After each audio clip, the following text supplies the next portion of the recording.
빌라도의 사형 선고라는 제목, 빌라도의 사형 선고라는 제목, 오늘 본문 말씀을 같이 선고하겠습니다.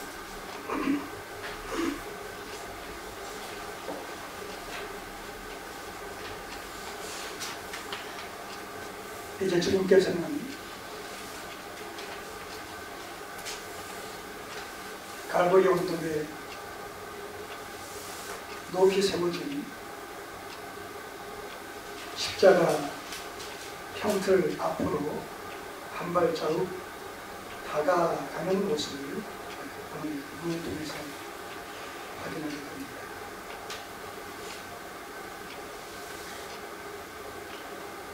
지난주의 내용을 통해서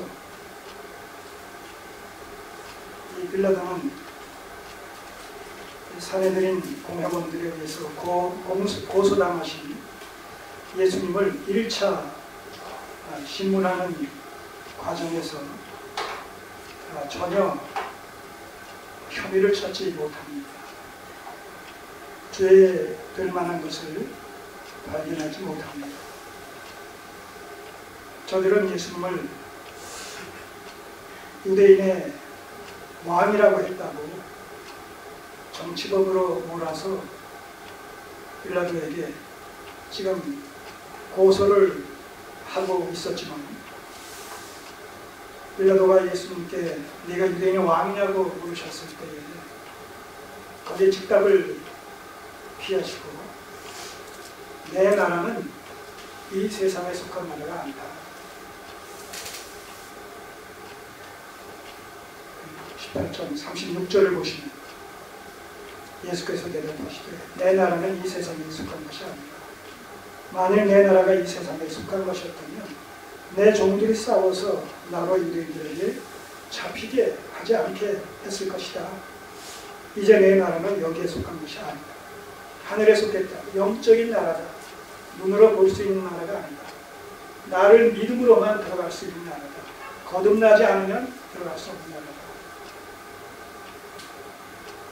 도저히 빌라도로서는 이해할 수 없는 이런 말씀을 빌라도가 들으면서 예수께서 유대인의 왕이라고 했던 것이 현실적인, 세속적인 그런 의미의 왕이란 얘기가 아니라는 사실을 미루어 짐작하면서 이것은 유대 종교 지도자들의 어떤 모함에 의해서 이렇게 예수님께서 끌려왔구나 라는 것을 직감을 하는 이런 사실들을 우리가 문맥 속에서 보게 됩니다. 그렇기 때문에 할 수만 있으면 이 빌라도는 예수님을 무혐의 처리를 해서 놓아주려는 그런 생각이 아주 강했습니다.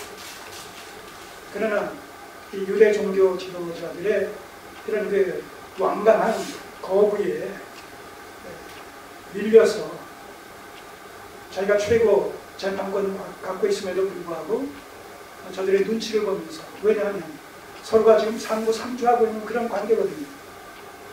잘못해서 유대 민족들이 어떤 소란을 피우고 밀란을 일으킨다면 빌라도의 정치적 생명은 끝일 수밖에 없지 않겠습니까?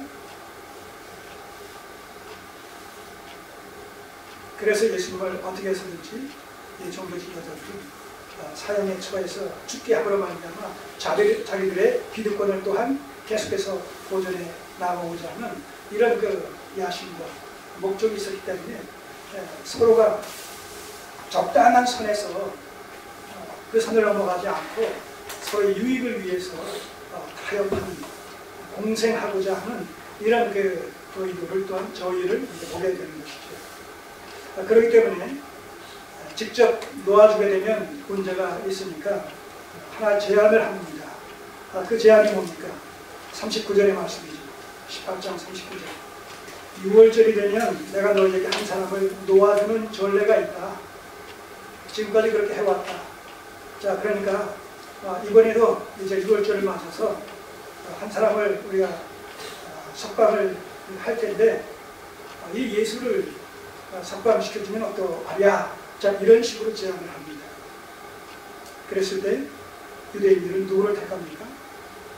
지금 사형에 처해질 이런 그 상황에 있는 바라바라는 강도, 밀란을 앞세워서 강도질을 했던 이런 그 바라바와 예수 그리스도 이 둘 중에 누구를 택할 것인가 이렇게 묻지 않고 예수님을 놔주고자 하는 그런 심정을 가지고 이제 이 6월절에 이 예수를 그런 그 맥락에서 저희를 쫓아서 석방시키는 것이 어떠하냐라고 했을 때 유대인들은 뭐라고 반응합니까? 40절 저희가 또 소리질러 가로되 이 사람이 아니라 바라바라 하니 바라바는 강이다. 우리는 끊임없이 우리의 삶의 현장에서 우리의 신앙생활의 여정길에서 지속적으로 선택하며 살아가고 있습니다. 하나님 편에 설 것인가 사람 편에 설 것인가 하나님을 택할 것인가 바라바를 택할 것인가 라는 양자 택일의 기로에서 우리는 계속 이 땅에서의 삶의 여정, 신앙 여정들을 달려가고 있습니다. 오늘 우리가 이 자리에 있다는 사실도 바라바를 택할 것인가 하나님을 택할 것인가 라는 이 양자 택일의 기로에서 하나님을 택했기 때문에 우리가 오늘 이 자리에 와 있는 것 아니겠습니까?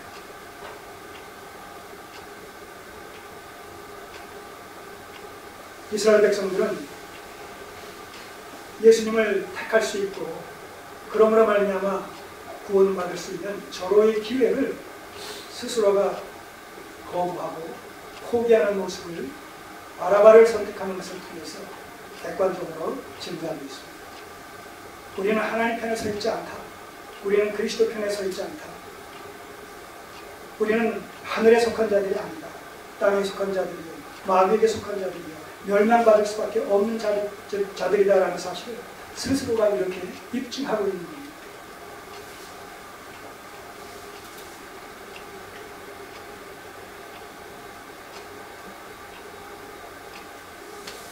천지의 주자가 되시며 창조주로서 만왕의 왕이 되신 하나님, 성경 하나님께서 정말로 이 최후의 심판권을 인자 되신 예수 그리스도께 맡기셨다고 위임하셨다고 말씀하고 있습니다. 하나님께서 예수 그리스도를 통해서 정말로 심판을 시행하실 것을 말씀하셨습니다. 그런 면에서 예수님께서는 심판자이십니다. 인류의 심판자가 되시는 예수 그리스도께서 친히 지으신 죄인된 피조물의 지금 손에 의해서 압송돼 빌라도 앞에 고소당한 상태에서 지금 질문을 나가고 있다는 이 역사, 이 모습 왜요? 우리 때문에 성자 하나님께서 피조물 빌라도의 신문을 받으신다는 사실은 우리 때문에 우리를 위해서 이 사실을 우리가 깊이 묵상할 필요가 있습니다. 우리의 구원이 말로만의 구원이 아니라 우리의 죄값을 주님께서 지금 이런 방식으로 하나하나 짊어지시는 것을 통해서 담당하시는 것을 통해서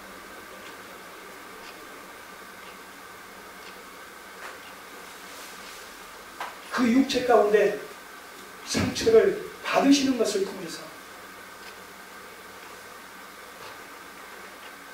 결코 한순간도 떨어질 수 없었던 하나님과의 일체감이 이제 단절되어지는 이런 영적인 아픔을 통해서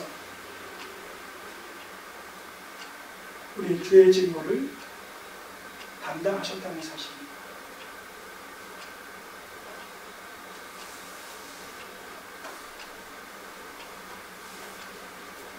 대속과 구속이라는 주제를 최근에 이 주님의 행보를 통해서 주님께서 친히 겪으시는 이 수욕적인 멸시천대 받으시는 이런 그 모습을 통해서 좀 더 구체적으로 확증할 수 있는 그런 계기가 되어졌으면 좋겠습니다.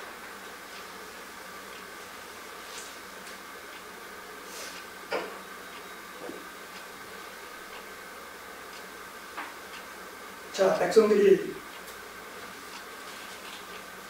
바라바를 타겼기 때문에 예수님은 이제 어떤 방식으로도 노임을 받을 수 있는, 석방될 수 있는 이런 길이 다 차단이 됩니다.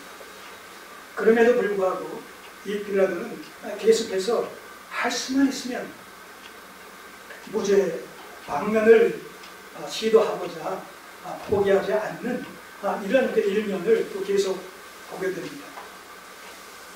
자, 19장 오늘 본문 1절 이후부터 그 3절까지의 내용은 백성들이 바라바를 택함으로 말미암아서 이제 예수께서 죄인으로 정죄당할 수밖에 없고 십자가형을 받을 수밖에 없는 이런 상황 속에서 빌라도가 다시 한번 그의 방면을 의도적으로 시도하는 그러한 장면입니다.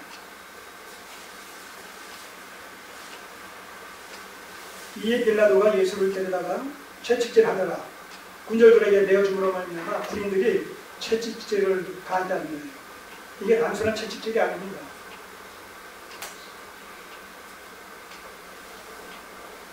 막대기 끝에 여러 갈래의 가죽줄을 내가지고 그 가죽줄 끝에 이 동물의 뼈나 쇳조각을 달아서 한번 내려치게 되면 어떻게 돼요?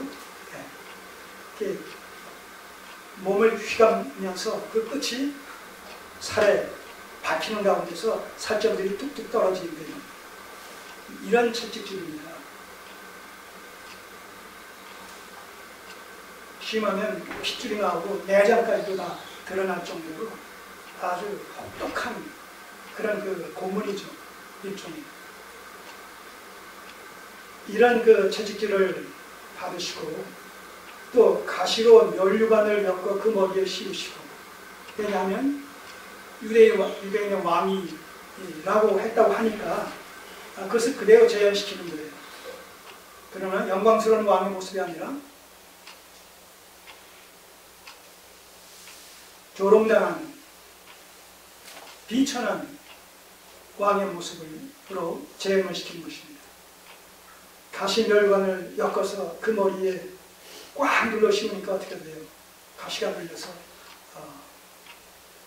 이마와 머리에서 피가 흘러서 얼굴을 적시는 이런 모습을 여러분들이 그린 것이랍니다.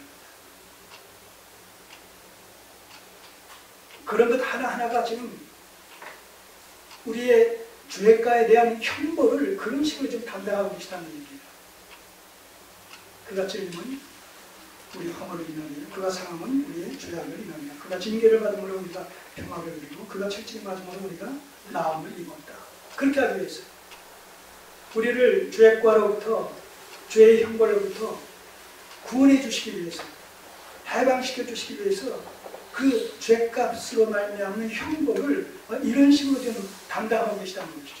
단순히 십자가에 달려 죽으신 그 사건만이 아니라 그것은 절정이고 거기에 이르는 과정 속에서 주님께서 몸으로 영적으로 경험하신, 담당하신 그 모든 하나하나의 사건들이 다 우리의 죄의 진리를 대신 담당하시기 위한 대속적 사건이라는 얘기죠.